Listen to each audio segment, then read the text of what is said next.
Hi there, everyone. Happy Sunday. I hope this holiday season hi Marco, has been kind to you.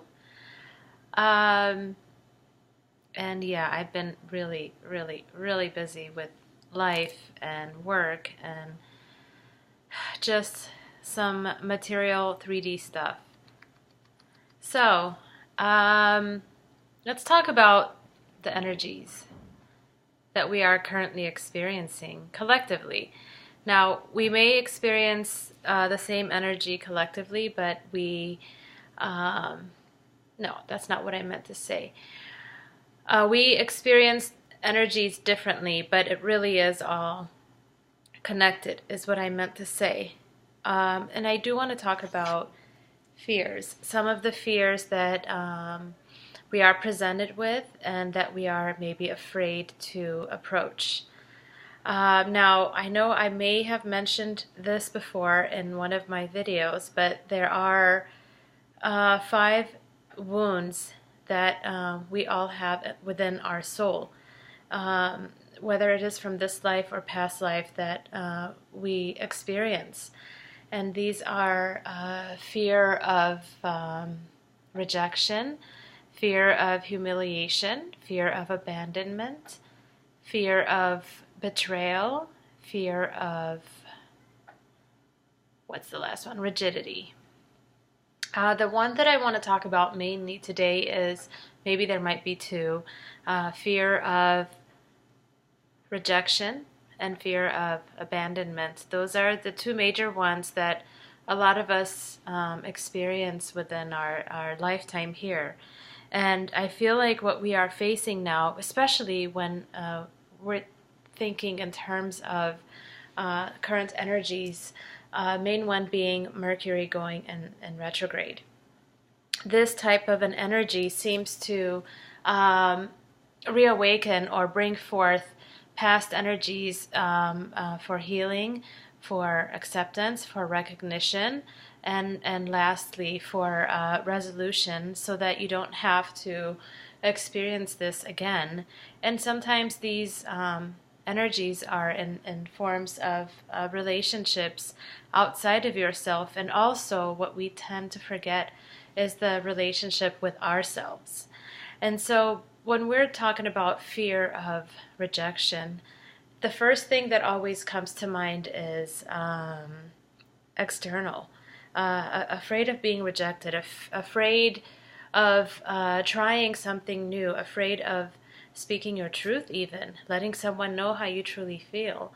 So just afraid of failure. That also ties in with fear of rejection. And this is what may send us into despondence. This could also lead us to loneliness, being afraid to express yourself and let someone know truly how you feel about them may send you on that road of loneliness. And I have to say, a lot of it is really unnecessary, regardless of what the outcome is of whatever it is that you're embarking on. Letting this fear stop you not only sends you into loneliness, but it builds up. It builds up and it bleeds into other relationships. Just because you think one venture isn't going to work out, or a person is not going to reciprocate your feelings, and you don't go forward with it, doesn't mean that the next person or the next project is going to be in that way. We tend to cloud our judgments because we get in our own ways. And this is what happens when you are too into your head and you're not allowing yourself to be still and silent. And also when it comes to fear of rejection, it also has to do with yourself. We tend to reject a part of ourselves that we are not comfortable with, that we feel like is maybe not conducive to our environment, to where we're going, or we're afraid that we'll be judged for that part of ourselves. This could be your shadow aspect also. And so a way to overcome that is through self-acceptance. And this is actually the basic foundation of your journey here on this planet, on this earth, in this life. Once you accept all parts of you, the good, the bad, and if you choose to perceive it as the ugly, which it's not part of my perception when it comes to myself. When you choose to accept yourself wholly and fully, your journey here is a little bit brighter. Your lessons may not necessarily have to be as hard. A lot of the resistance that we feel when we are approached with different aspects of life, different ventures, challenges. A lot of the resistance comes from us not allowing ourselves to be who we are and not accepting a part of ourselves. Any mistake that you may have made in the past, you don't necessarily have to judge yourself so harshly for it. And this is what stops you from exploring yourself and exploring life, because you're afraid to make a mistake. And I understand this is a part of our conditioning, this starts from school days, where you may be ridiculed or punished harshly or unfairly or unjustly, I should say, for making mistakes. It has to go do with the grading system in school. I'm not saying they're all bad. I'm just saying they're not encouraging for those that are struggling with the school lessons and that are failing. Even Einstein may have said this, but we have to encourage failures, because a lot of success comes from failure. This is what stops us from pushing through and pushing forward and trying different ways of achieving our goal. And so fear of failure is most definitely tied to fear of rejection, fear of accepting yourself. And that also ties in with rigidity. I didn't think I was going to talk about fear of rigidity, but rigidity is basically you not allowing yourself to be who you are. The soul isn't fully expressing itself. And this is what allows for a very authentic experience on this realm, in this life. Let's see, one moment. Oh, abandonment. I said I was going to talk about that. Fear of abandonment. Now, we can go many different ways in discussing fear of abandonment. One can face or one can experience this if the upbringing maybe didn't have a lot of nurture, or maybe had too much nurture and it was yanked away. There wasn't a balance. Also, and I've experienced this. I've experienced fear of abandonment in many different ways, personally, in my upbringing, as well as abandoning a part of who I am. Now, as human beings, we do evolve, whether you're conscious of it or unconscious of it. You go through different stages of life. You go from childhood to adolescence to adulthood, middle age, and so on, right? And with every stage in life, there's an aspect or a part of ourselves that we are either consciously or unconsciously letting go of. And this can also be friendships. This can be certain types of relationships. We grow through these friendships. We grow through these relationships. When we go from being single to being married, whether your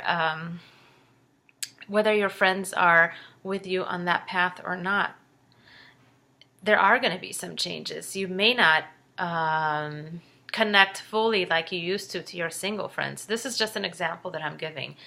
And so you end up developing or creating friendships that are of like that energy. You start befriending other married couples. This could be a job change. When you switch jobs, when you go to a different job, you create more friendships from that job. This doesn't mean that you let go of your old friendships. This just means that you are constantly evolving. You are learning from others. And so with this can create a fear of abandonment. And that this is something that I have faced over and over and over, because I feel like I'm not being loyal to my old friends by choosing new friends to hang out with. And I'm not saying I'm abandoning them. I'm spending time with them as much as I can. But you're not allowing yourself to evolve and grow if you're not allowing yourself to be open to new people. We are constantly learning from each other. So sometimes fear of abandonment can manifest in your life in that way, fear of abandoning old ways of being, old ways of thinking, old ways of perceiving reality or projecting yourself into the world. And I am coming to you with this message today because this new moon, in my opinion, is really, really important. It is going to be the last new moon that we have for the year. And so as we are sitting here and contemplating on our year, doing a year in review, looking at our progress, evaluating our lessons, this is our chance to learn from all of it and let it go and start brand new. Start your new beginnings, and plant your seeds, and so that you can watch them grow by the next cycle of the full moon, which will probably be in January. And so, yeah, I think this is all I wanted to discuss today. Don't push yourselves to face any fears that you may have. Let these energies come to you naturally. Think of the cycles of the moon, how it naturally goes from the new moon through all the phases and then manifests into the full moon. And full moon is representation of manifestation, right? And so allow yourself to do this. Be kind to yourself as you're reviewing yourself. And lastly, accept yourself for who you are. This is the starting point for a beautiful new journey for you. And so with that said, I'm hoping and wishing for all of you to have a wonderful holiday season. I do believe in miracles, and I'm hoping that you all get to see the miracles that the season has to offer you, that life has to offer you, simply by being who you are. So much love, healing, and abundance to all of you. I will see you on the next video. Bye for now.